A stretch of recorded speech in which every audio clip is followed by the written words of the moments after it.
আজকে আমাদের কি আমেরিকান লিটারেচার নিয়ে কথা বলার কথা ছিল না English literature? American literature.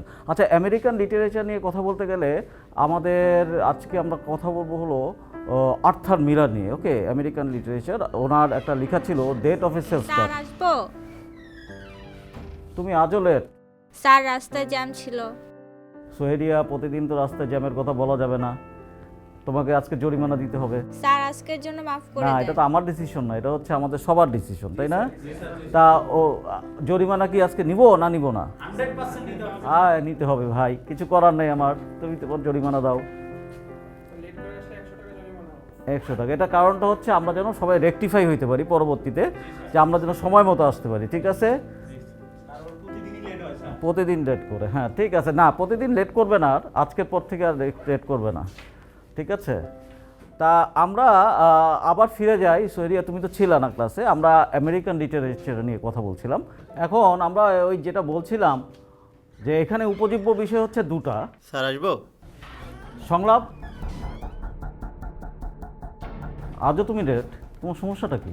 Sir গতকাল আমার নানু মারা গিয়েছে। গত সপ্তাহে না বললা তুমি তোমার নানু মারা গেছে? তোমার নানু সপ্তাহে কতবার মারা যায়? স্যার ওটা তো আমার আসল নানু ছিল না, ওটা আমার ছিল খালাতো নানু। গতকাল তোমার নানু মারা গেছে, তার আজকে তুমি লেট কেন? স্যার নানু যে মারা গিয়েছে এই শোকে আমার বোন অসুস্থ হয়ে গিয়েছে, ওকে হসপিটালে ভর্তি করে তারপরে আসলাম। দেখো সংলাপ, তোমাকে আমি একটা কথা বলি, এই যে তুমি প্রতিদিন মিথ্যা অজুহাত দিচ্ছ, এভাবে যদি তুমি মিথ্যা অজুহাত দিতে থাকো আর মিথ্যা কথা বলতে থাকো, একদিন দেখবা তোমার কথা কেউ বিশ্বাস করবে না, আর মিথ্যাও একদিন সত্য হয়ে যাবে। ঠিক আছে, বসো।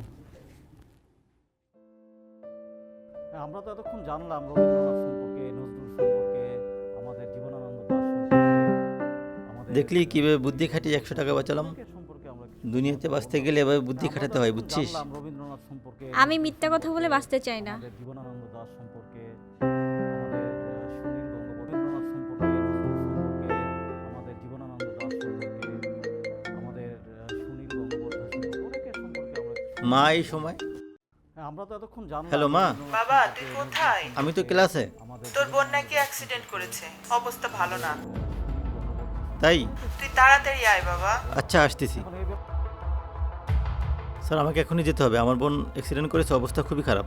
এই তুমি না বললা তোমার একমাত্র বোন হাসপাতালে, আবার তাকে নিয়ে হাসপাতালে যেতে হবে, মানেটা কি? স্যার আসলে আমি তখন মিথ্যা বলেছিলাম স্যার। আমার বোন অসুস্থ না, আমার নানুও মারা যায়নি। আমাকে স্যার ক্ষমা করে দিবেন। আমি আজকে প্রতিজ্ঞা করছি আর কখনো মিথ্যা বলবো না।